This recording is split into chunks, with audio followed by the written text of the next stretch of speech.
Hi, I'm Linda Yael Schiller. It's such a pleasure to be with you today. It's my first crowdcast event, so I'm delighted I can't see anybody, but I know that people have been checking in from all over the United States and all over the world. And I'm happy to spend some time talking with you about dream work and specifically about healing from nightmares. And the I don't know if it's the sad irony, but the irony is, as we talk about nightmares, is that there has been not only an epidemic or pandemic of COVID-19, but with that epidemic has been an epidemic of nightmares as well. People have been reporting vivid, extreme, more frequent nightmares.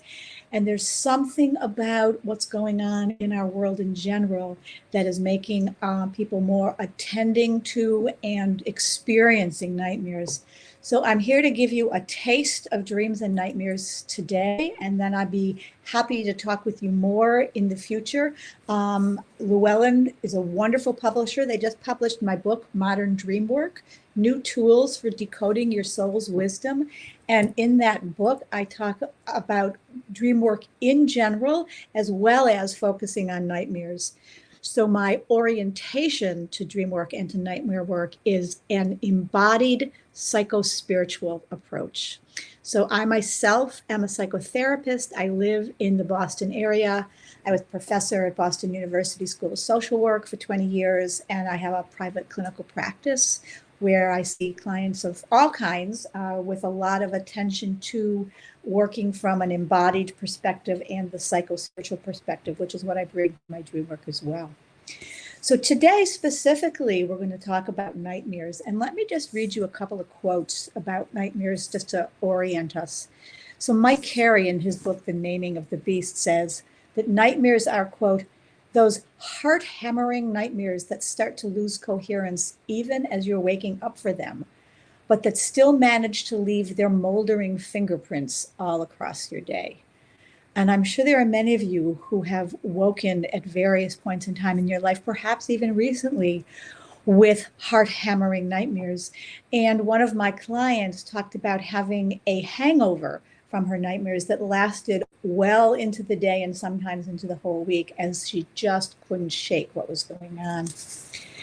So another person that I'd love to quote from, and this is someone, I'm just going to read you a little page from my book, is one of my favorite poets is Mary Oliver.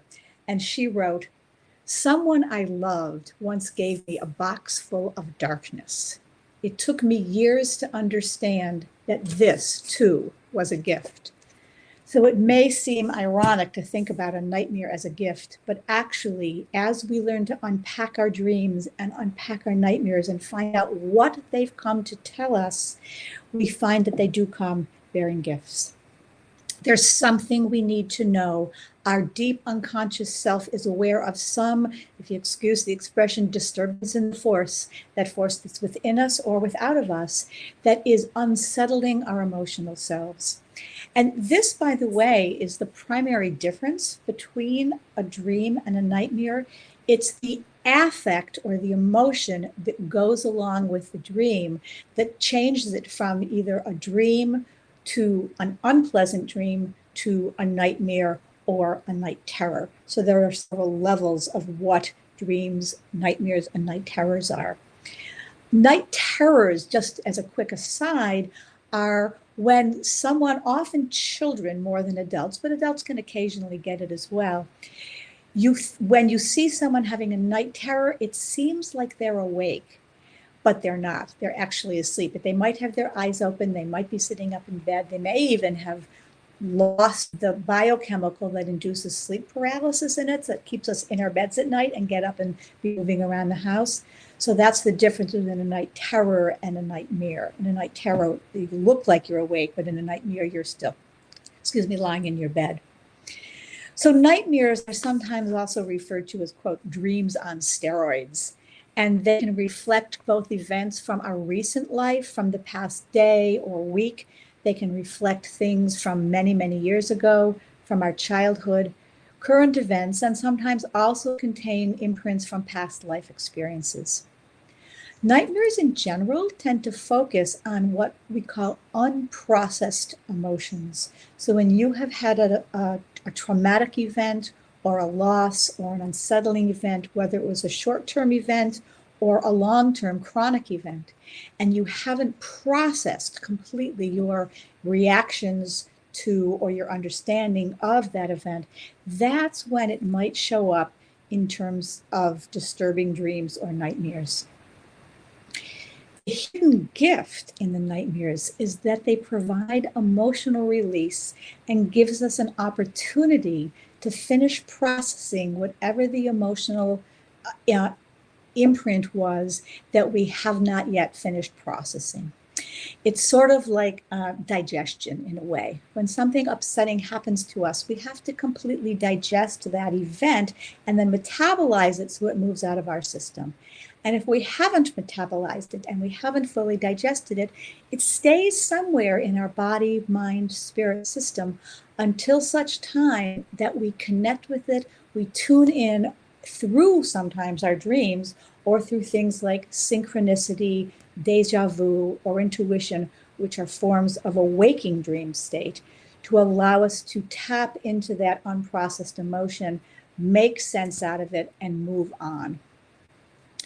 So some common triggers for nightmares could be things like trauma or loss or stress or conflict or change or isolation or worry. So given these contributors to nightmares, it's no wonder that we're experiencing this epidemic of nightmares right now with the COVID virus. So I've identified 6 types of nightmares to differentiate. The first one I call developmentally normative nightmares. And that means there's a period of time in our lives when we're children, usually somewhere between the ages of like 3 and 9, when kids tend to have a lot of nightmares. This time period doesn't necessarily mean that your kids are experiencing upsetting or traumatic events in their life, but as they are moving through their own developmental progression and they're moving from the cocoon of being home with a parent or a caretaker out into the world, there's a lot of change going on. So it seems to be a common time for kids to have nightmares, and they're pretty developmentally normative, usually not something to worry about. 2 is what I call the one-shot deals. This is the one and done. You have one nightmare about a certain event or a certain monster or scary thing happens in your dream, and that's it. You never have that dream again. So it's a one-time nightmare. That would be type 2.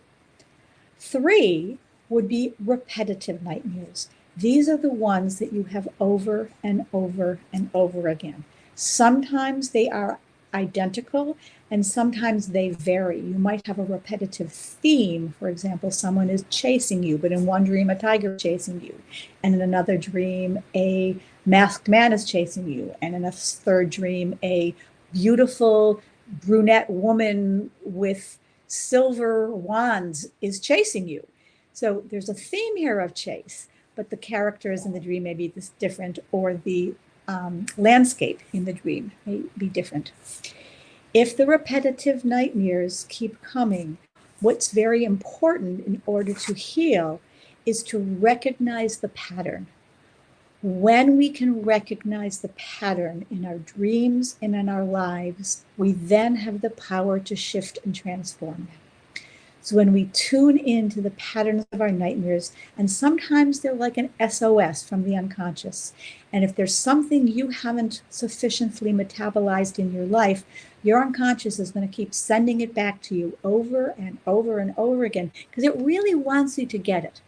There's a form of psychotherapy called ADEP, which stands for Accelerated Experiential Dynamic Psychotherapy. And they propose that we are all wired for health and healing. So our systems want to heal and want to grow and want to move forward.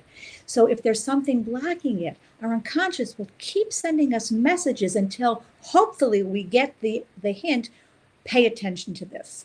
So if you haven't been paying attention to this, your nightmares may even escalate until it gets you to sit up and say, oh, there's something here that I really need to pay attention to. Let me work on that. And then once you start to work on it, you can begin to heal it. 4 is nightmares that are connected to trauma or to PTSD, post-traumatic stress disorder. And sometimes these are replays of traumatic events that happen. And sometimes they resolve by themselves. As you see, for example, you had a car accident, and in your nightmares, you're reliving that car accident over and over and over again. But over time, it's starting to get a little vaguer, and it's starting to get a little more distant from you, and the emotions aren't as intense. That's your system recovering on its own. When you have had trauma in your life and you're having PTS dreams, pay attention to whether or not your system on its own is moving toward healing. And if it's not, that might be time to contact someone who's experienced in helping you to heal and recover from trauma, a therapist, a counselor, as well as someone, of course, who has got some experience and expertise in dream work. We also have a type of nightmare that can be a reaction to a medication or to something else you have ingested, a drug or a food group. There are some nightmares that are biologically determined. And then there are I just added the 6th category, which are the COVID nightmares. It's a whole new world out there with these COVID nightmares. And I think there are a few reasons for that. And one is it's a distressing time. And we, as a world, are experiencing a worldwide trauma and pandemic. So we're all struggling with uncertainty, and we're struggling with not knowing, and isolation and fear and worry, and sometimes physical distress. All of the categories that go into creating nightmares. And in addition, I have a feeling that somehow, and you're the first ones hearing this, and this is part of what I'm going to be writing about as I continue to blog, I think the veil between worlds has gotten a little thinner at this time. Between climate change and all of the political upheaval and Black Lives Matters and the pandemic, time and space seem to be a little bit different than they ordinarily are. And when the veil between worlds becomes thinner, we're able to access information and knowledge from other times and other places that we might not be as easily able to access in other times.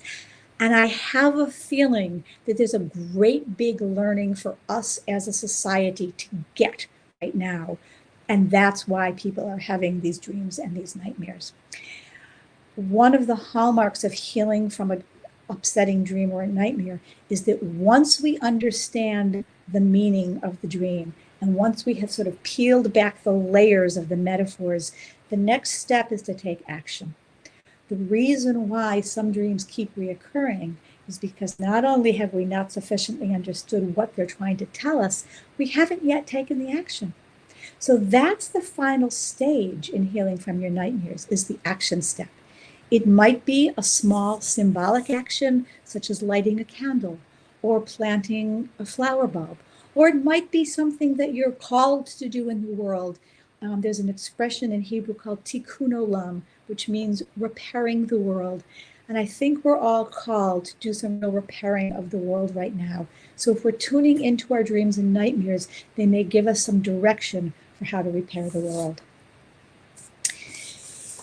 When we're healing from nightmares, there are a few goals, right? The main goal is to reduce distress. So you want to do things to help reduce the distress. And here are some things you can initially do. And my book is full of additional things. And as I have a website at Llewellyn, just before we go sort of live, I guess, and the Q&A comes up, and I think we've got about 5 minutes or so before Q&A. But at some point also, I'll give you the information to contact me with through my blog, through my website. But this information are some initial steps you can take to harness dream overload and to begin to get a handle on containing nightmares if they're overwhelming you. So for starters, use a dream journal. Write it down, even if you think, oh my God, I'll never forget this, or maybe I don't even want to remember it because it's distressing. But if you write it down, then you can work with it. So if you write down before you go to sleep at night, an incubation to help contain the nightmare. In other words, you can write something like, I will only remember the essence of the dream or nightmare that is in my highest good and best interest. Or you can write down, I will remember my nightmares only in the service of my health and healing, and I will not be overwhelmed by them when I wake in the morning or in the middle of the night. So you can sort of program your mind before going to sleep to begin to help set up a containment field around yourself and around your bed and around your room. You can also put a containment field of light. You can put white light or purple light or anything that feels correct to you, that's the right color just for you, around yourself or your room to help shield you from those terrors and fears of the night. Native Americans have for years been hanging dream catchers over the beds of their infants, and you can get one in any New Age bookstore. You can order one online, and those circular creations help to snag the bad dreams, and the little hole in the middle of the official ones let the good dreams come through. You can imagine wrapping yourself. If you don't like the idea of surrounding your room with light, you can imagine wrapping yourself. One of my clients wrapped herself in a rainbow of light before going to sleep every night, and she said that that gave her a lot of comfort. You can also imagine closing a door between yourself and the other world, the world that you access when you're asleep, and close that portal to let less in. So you can say out loud, or you can write in your journal something like, I close the door to unwanted intrusions in the night, or I shut the portal that allows the demons and scary creatures of the night to come through. And really see that in your mind's eye. Use all of your senses, use your visual, use your auditory, use your writing. It might be a door that you know in your real life. You can imagine shutting it, or it might be an imaginary door, but really add a little action with it. Like imagine yourself closing the door. You can also simply say the word no. You can say it loudly, you can say it softly, you can write it in your journal saying, no more nightmares. But if you're going to do that, what I'd invite you to do is make a commitment and a promise to your unconscious self that you're going to work with and process the nightmares that you've already had. Because they're not going to want to leave you alone if they're not assured, they meaning the creatures and the characters from your dreams, if you're not paying attention to them. So when we were kids, we learned the 3 R's of reading, writing, and arithmetic. And there are 4 R's of dream healing. And those 4 R's are reassurance, Rhys Crypting, rehearsal, and resolution. And whether we're with children or loved ones or clients, those of you who are therapists, we want to provide some reassurance that people can heal from their nightmares. We don't want to say, oh, don't worry, it's just a dream, because that would negate your experience of the dream or the nightmare. But you do give reassurance that you take your kids or your friends or your partner's dreams seriously, and that in and of itself can be a source of comfort to kids who wake up in the night. Yes, mom and dad know that this is a real scary thing that happened, and we're not diminishing it or just poo-pooing it. The next step is Rhys Crypting, and Rhys Crypting allows you to rewrite your dream after you've woken and build in more resources. So once you've recorded the dream or the nightmare as you've had it, then you can go back into the dream and find the place to re-enter, whether it's the beginning, the middle, or the end, you can decide, and begin to change it around. What I tell my clients is where they got from the dream isn't necessarily the end of the dream, it's just where you woke up. So because this is your dream, you can continue to dream it forward. You can dream that ending on until you get a better resolution. In your dream, for example, you've been chased, that chase theme is one thing, by a bear. And in the dream, the bear is getting closer and closer and closer. And then you wake up. So you can re-script it. You can say, all right, there's a tree in front of me, and I've climbed the tree, and now I'm safe up in the tree. Or you could say, well, it's great, I've climbed a tree, but the bear is still circling the tree below. So you can add another step to your dream and say, oh, all of a sudden, I'm up in the tree, and the bear that's been chasing me and is now circling the dream below notices that over there is a honeycomb. And the bear becomes distracted by the honeycomb and goes off and eats the honey. And now I can climb down the tree and scoot to safety. The key to working with a nightmare when you're working on rescripting is to end with safety. You want to keep reworking that dream until the dreamer, or the character in your dream has gotten to a safe place.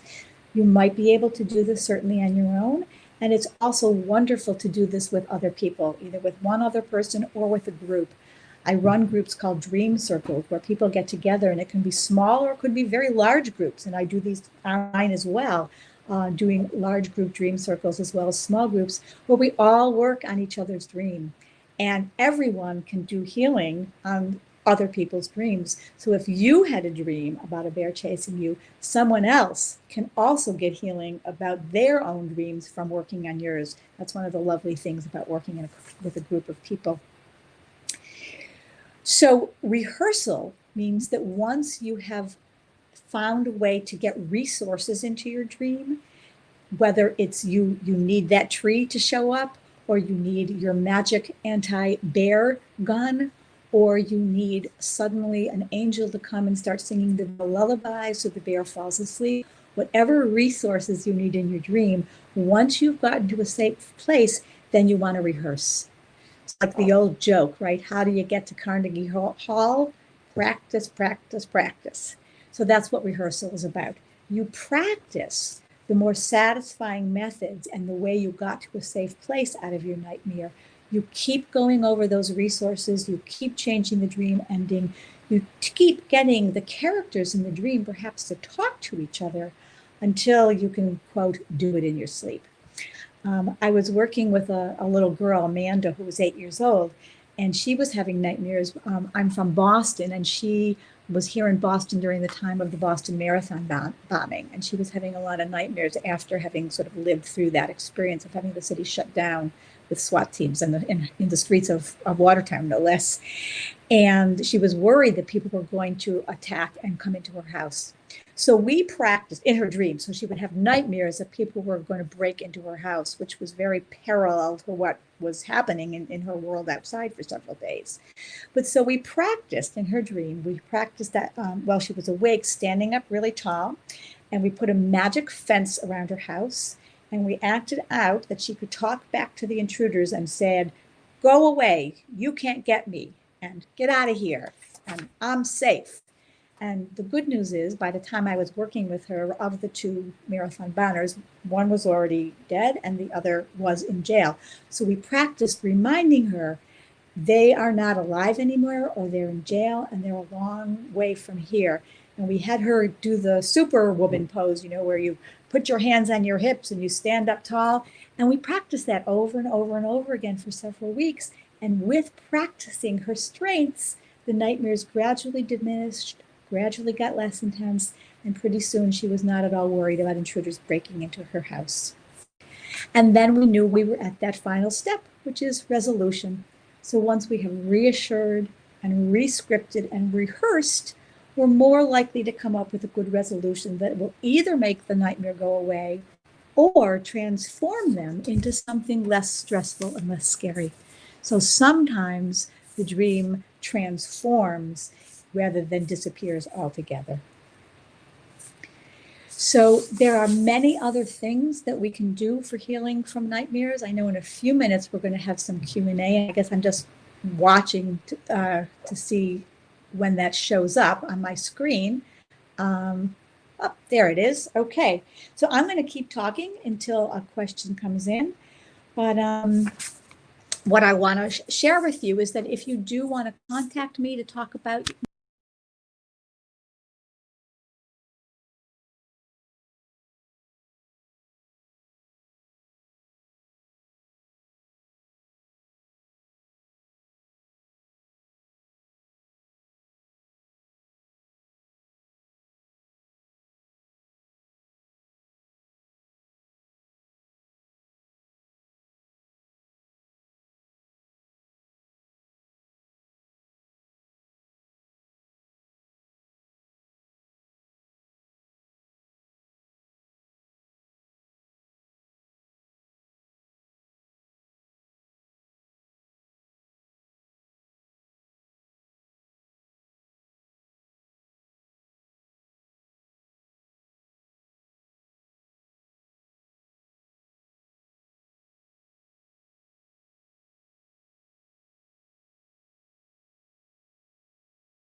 Okay, I see my face.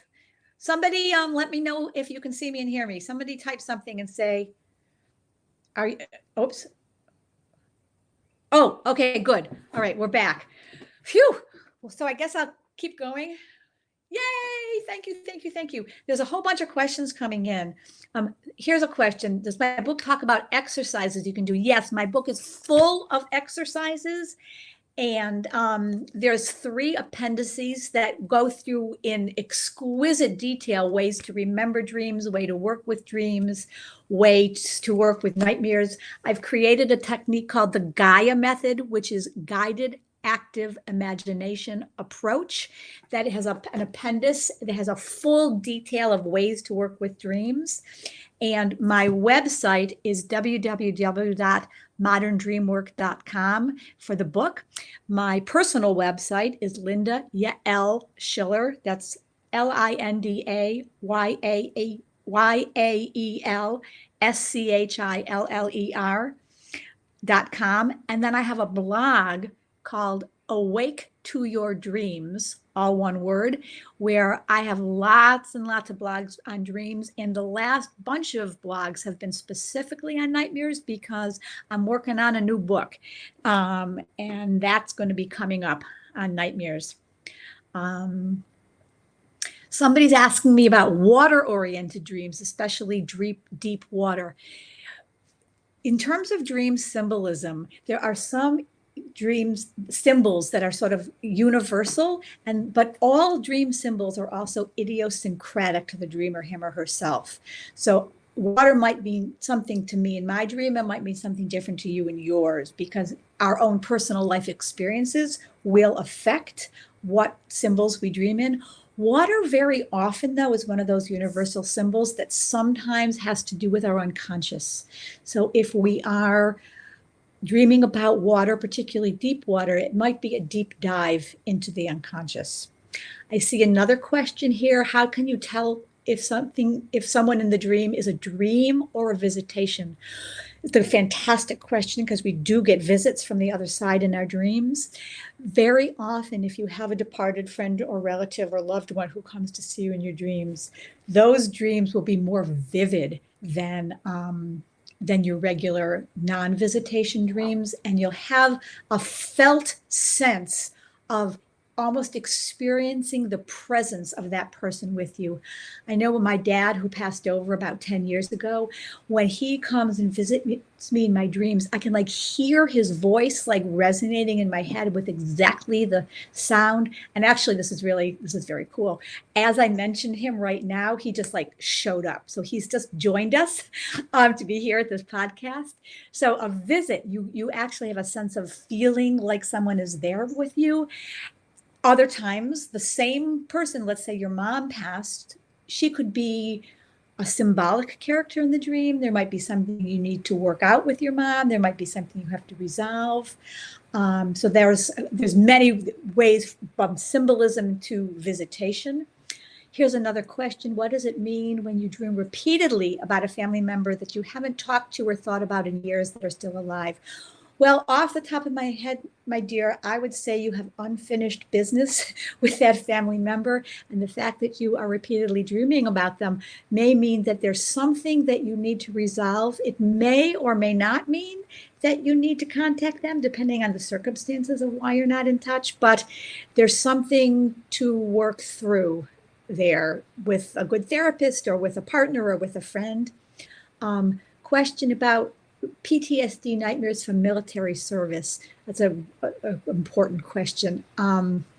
Sometimes those PTSD nightmares come in the form of repetitive, intrusive events that almost feel like you're reliving the events that happened during the war, or sometimes they can be themes that are not from the war theater themselves, but are themes of fear, anxiety, danger. I would say people with PTSD nightmares from military service, I would strongly recommend that you find a really good therapist to work with who has experience with PTSD and possibly from connected with vets who has some experience with vets as well.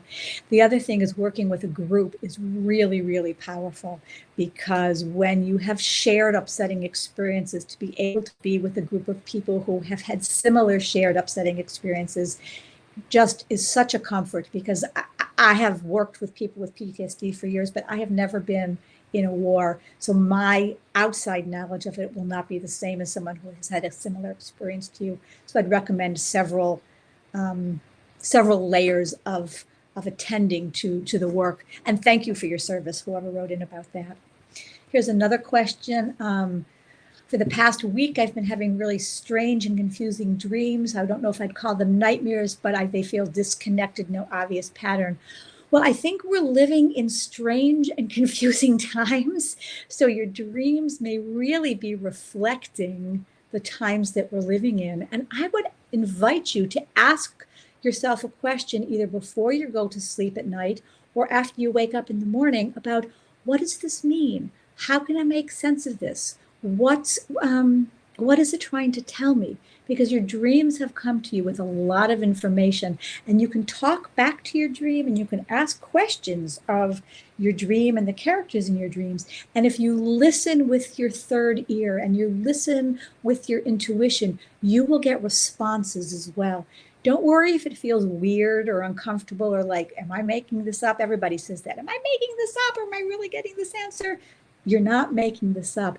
If you relax and just tune in and focus to your felt sense, what Eugene Gendlin talks about in focusing, that felt sense, just let it come through so you can get the information that's coming from the other side. Let's see. There's so many questions coming up. Can you get out of bed and talk in a different voice? Yeah, there's this whole thing about incubus and succubus, and it sort of feels like almost like a possession. And generally speaking, that's not like an evil spirit that is coming to you in your dream, but it's something that has happened to either you personally or to someone in your family, or perhaps something from a past life that is still, quote unquote, haunting you. So you can feel haunted by these dreams and these characters in your dreams. And again, work with the dreams, surround yourself with protection, gather up safe elements around you, put a nightlight. You know, one of the best tools to chase away the scary dark for grown-ups as well as for kids is a nightlight. Let's see. Reoccurring dreams of not being able to find my car on campus for 20 years. Well, if that were my dream, this is what we say in Dreamwork, because I don't want to superimpose my reactions to your dream and assume that it's right, because again, all dreamers are idiosyncratic to the dreamer. But I can say, if it were my dream, I might think about. So if it were my dream and I couldn't find my car and it was lost somewhere on campus, I might think about, what about my education is incomplete? Or since a car is a vehicle for getting around in life, is there some way that I'm not getting around in life very well? And what does that have to do with my education? Did I graduate from college? Do I need to go back and finish my degree? Maybe I need to go on and get another degree in my graduate school. I see lots and lots of questions, and I think they're going to shut us off very soon. My email, if anyone would like to email, I'm happy to talk with you via email. That's lindaYschiller@gmail.com, LindaYschiller@gmail.com. Buy my book, and if you like it, go on Amazon and give me 5 stars, because that'll help sell more, and it'll make Llewellyn really happy, as well as making me really happy, because I haven't been able to do as many author talks as I usually do given the COVID-19. And I love to do workshops both in person and online. So if you and your business, your crowd, your company, your synagogue or church or group wants to have a dream circle online, contact me and we can set something up. It's been a delight to be here. I'm sorry I wasn't able to answer everybody's questions. I'm getting lots of thank yous, so you're very, very welcome, everyone. It was delightful, and I wish you sweet and pleasant and healing dreams. I'm just going to keep talking until you shut me off. So there's a whole other type of dream work as well called lucid dreaming. Someone asked about, can you change your dreams? You can learn to be awake in your dreams as well as before and after your dream. So there's 3 layers of awareness. There's being aware before, during, and after. And in lucid dreams, you know that you are dreaming while you're asleep and dreaming. And there's lots of good books out there, and there's a whole website. Actually, I just had an article published in Lucid Dreaming magazine. What's it called? It's called Lucid Dreaming Experience. I just had an article published in the magazine Lucid Dreaming Experience. And that's a wonderful resource to learn about lucid dreams. It takes practice. But then you can also, if you decide you want to fly in your dreams, you can learn to fly in your dreams. So you can sort of program them. And if you're having a nightmare, you can learn to start working with the dream characters while you're having the dream. You don't even have to wait until you wake up if you're having, if you learn how to lucidly dream.